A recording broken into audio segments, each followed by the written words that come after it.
once again, and today Ellen and I will be presenting on the topic of lost and alone. And we have been doing these grief talks for about eight years now on various topics related to grief and bereavement. For my part, a lot of what I'm going to be talking about is from personal experience, so some of it may sound familiar to you, some may not. Just a bit of an introduction. My name is Robert, and never Bob. I retired as of October 2020, and I turned 60 in 2020. I live alone, and I do like it that way. My wife, Barb, died of cancer in January of 2008. And because of the palliative end-of-life program, it was possible for her to die at home, which I'm forever grateful for that. I completed Palliative Manitoba's Compassionate Care course in the spring of 2009 and have been volunteering for Palliative Manitoba since. I'd like to begin with a quote from the play I Never Sang for My Father. Death ends a life, but it does not end a relationship. A relationship that struggles on in the survivor's mind towards some resolution which it may never find. Lost and alone. Lost and alone before. I certainly was that after Barb died, lost and alone. But I was also lost and alone before she died. I'll just clarify this part. Barb had cancer for about 9 months in 2007.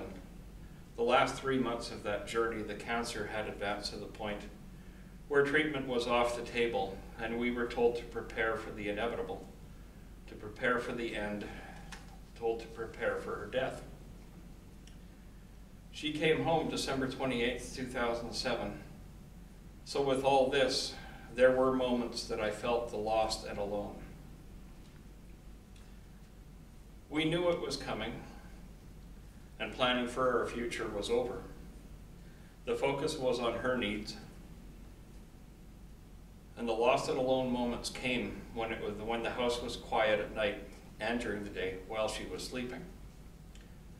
Those moments when you were just hoping that you were helping, hoping that you were doing it right, hoping that she was pain-free, comfortable, warm, not hungry, not cold, and on and on. The palliative care nurse would tell you that you're doing fine, that you're doing it right, but the thoughts would still be there, and the self-doubt would remain. Lost and alone after. After Barb died, feeling lost and alone was not here and there for a few minutes during the day. It was right up there constantly with the feelings of anger, sadness, and numbness, which was all day. Barb had told me to carry on, and I had no idea how. Lost was asking myself, what do I do now? Lost was asking myself, I was Barb's husband, and who am I now?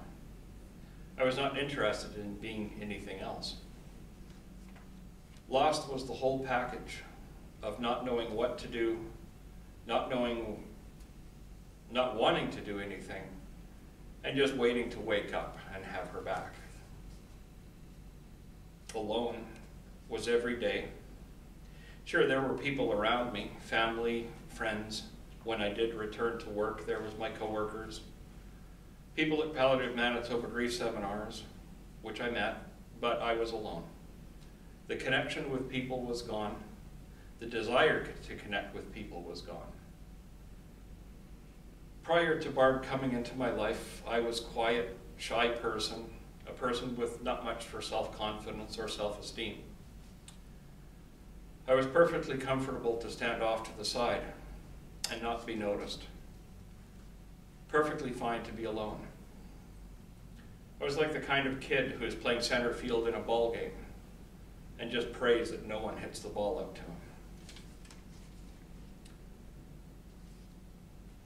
Then Barb came along and changed all that. She gave me my self-esteem and self-confidence, a feeling of self-worth. It was probably there in me all along, and I just needed the right person to bring it out. Don't get me wrong, I've always hated small talk. And I probably always will. And no, I'm not interested to hear how red the radishes were at Safeway. Being lost and alone, you lose the confidence to get things done. When a decision needed to be made, Barb and I talked about it and decided it together. If our decision was right or wrong, it really didn't matter. We shared the good and the bad, we celebrated the victories, and sometimes laughed at the failures. Like when we built the deck out of the wrong lumber, or when we bought a lemon of a car. Eventually we bought the right car. But now it fell to me. Being lost and alone. The hot water tank needs replacing. The washing machine quits. Those kind of things that had to be taken care of. For myself, deciding to retire was not an easy decision, but it was up to me. I wish I could have retired with her, because that was our plan. I believe one of the first things I did not to feel so lost and alone was to reach out. It was not planned. I did not say to myself, next I will reach out to others.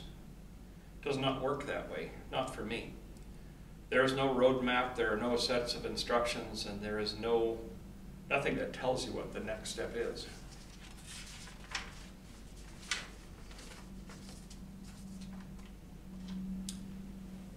I began reaching out to others, maybe because I was hoping to have a witness to my pain. I wanted someone to see that the pain was real. I was not asking for them to fix anything. I just wanted someone to listen. Another quote that I like is, "You cannot heal people, not even the people that you love. You cannot make choices for them. You cannot rescue them. You can be there to listen so they won't journey alone. You can loan them your map, but the journey is theirs. Just be there to listen." In the early days of my grief and being lost and alone, there was two people who did listen. My brother was one. He had the ability just to listen. To sit and lean forward with his elbows on his knees and just listen. No judgment, no advice, no answers. He just gave his time and attention. In the early days, the other person was Ellen, who's here.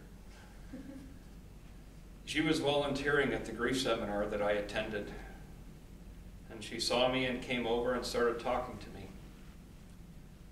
She did not know who I was.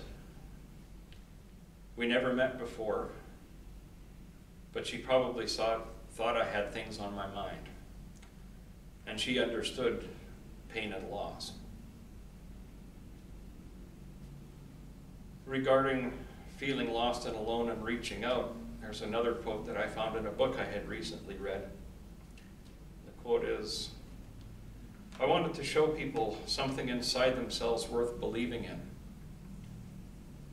How to be the cure for each other's pain."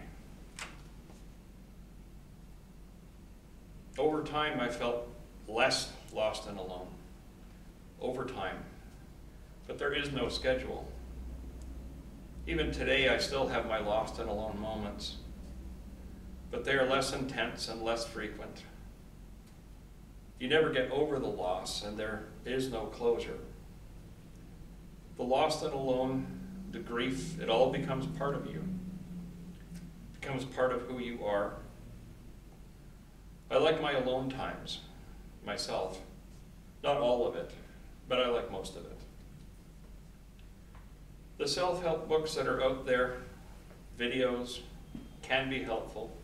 like many things out there in print and on television and on the internet. Some of it is good, honest quality and helpful, but a large part of it is really not worth your time and money. So be careful and consider the writer and the presenter, the source of the information, before diving in too far. Today, I have friends that Barb never knew. In our house, my house, I have painted the walls the colors that I want. I carry on, not as lost and alone as I was. And that's me. Thank you.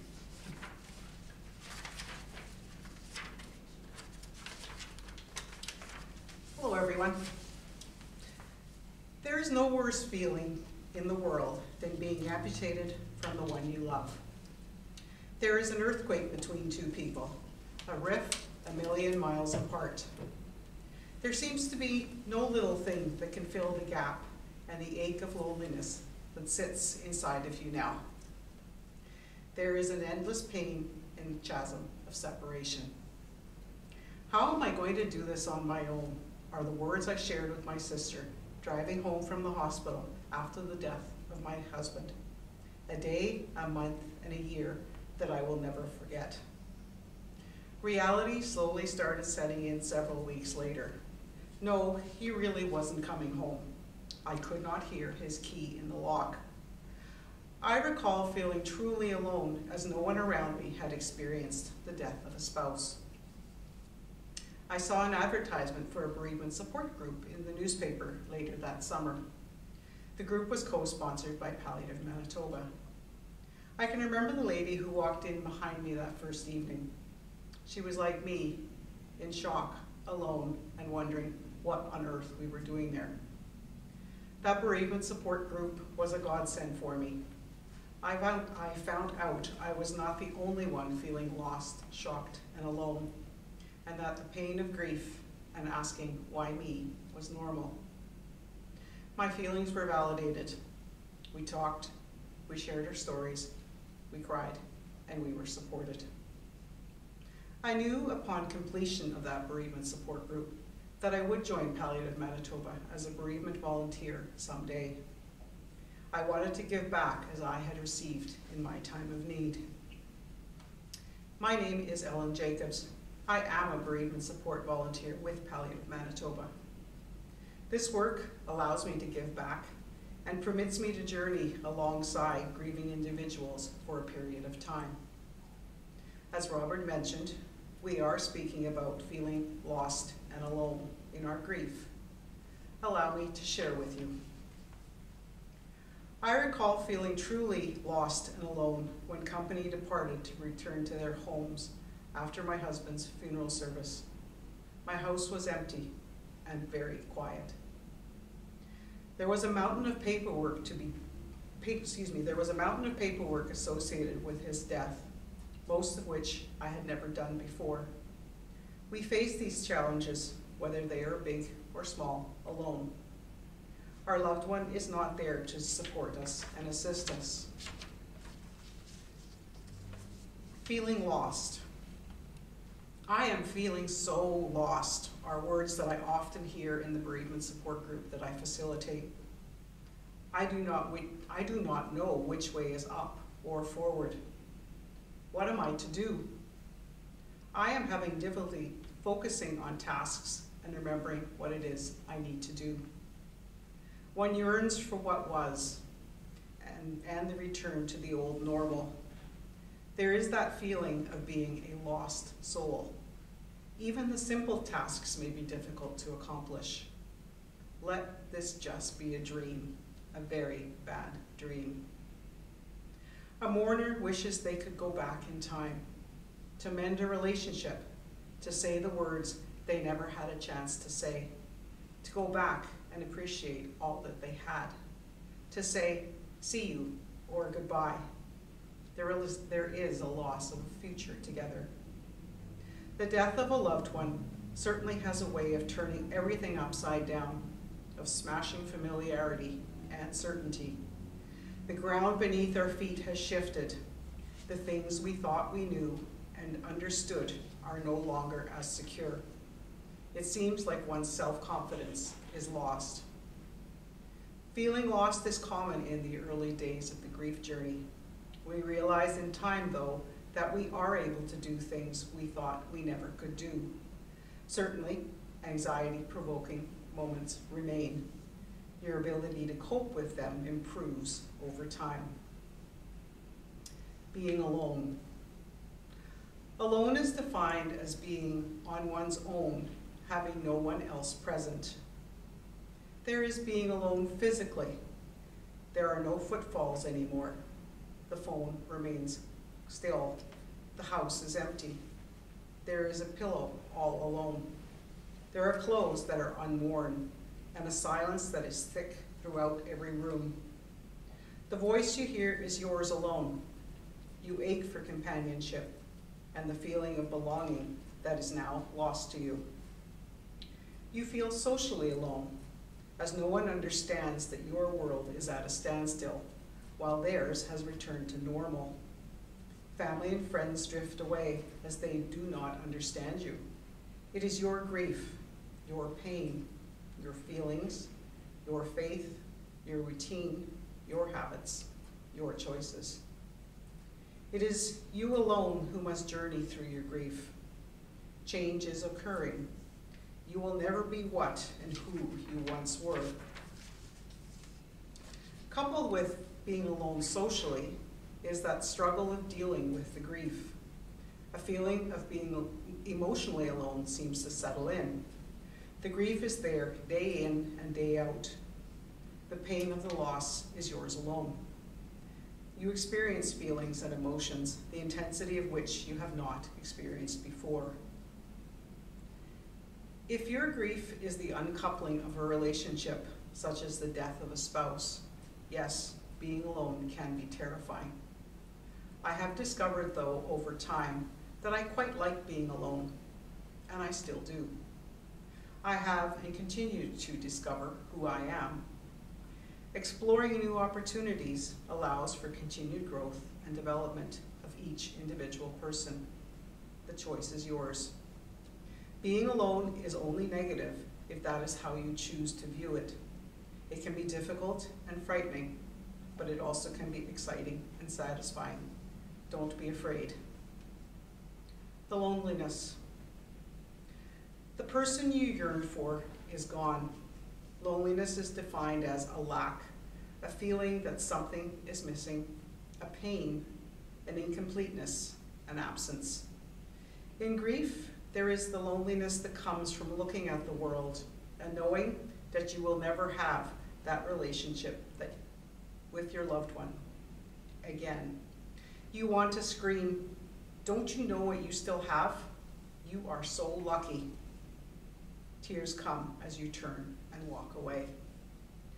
My loneliness eased as I befriended my grief and did the work of mourning.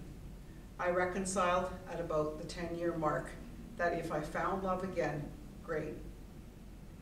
If not, I would be okay without that type of relationship on my journey as well.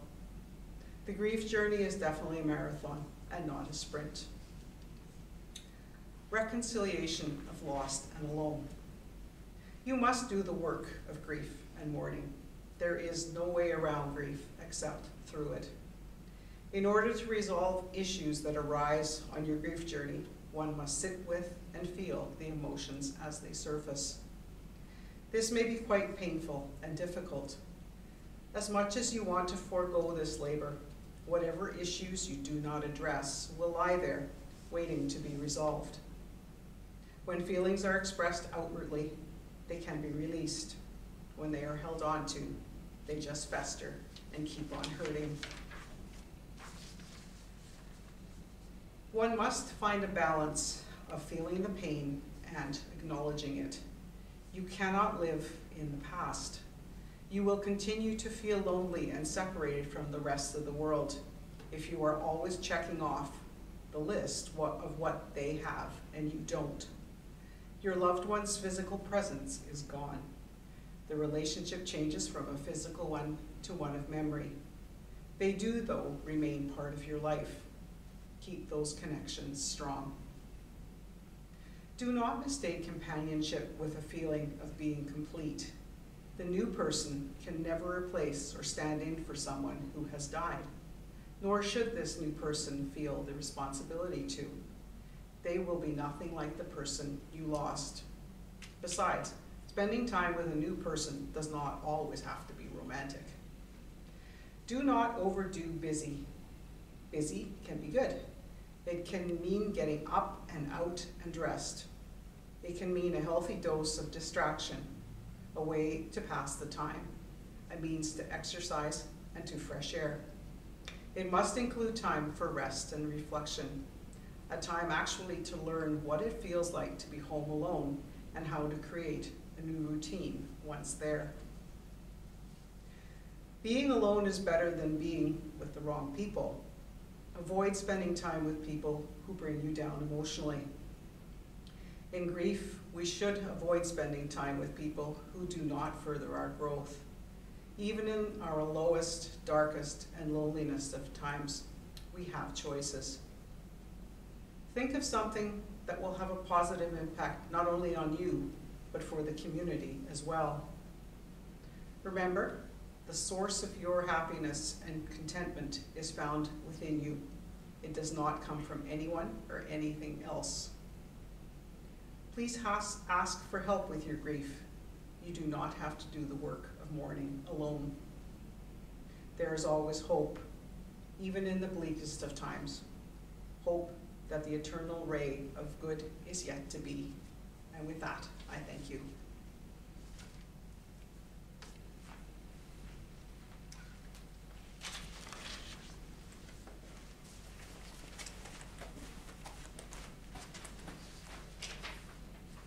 Thank you, Robert, and thank you, Ellen. I also want to say thank you to Cropo Funeral Chapel for hosting this online grief seminar today. Before we end, I just want to talk about Palliative Manitoba's programs and services that we currently have. We have our Kids Grieve and Teens Grieve 2 program that is currently online. We also have our telephone bereavement support where you can receive weekly support over the phone. We also have our monthly bereavement message that shares upcoming grief events like these grief seminars online. You can find more information about these on our website, www.palliativemanitoba.ca. Thank you.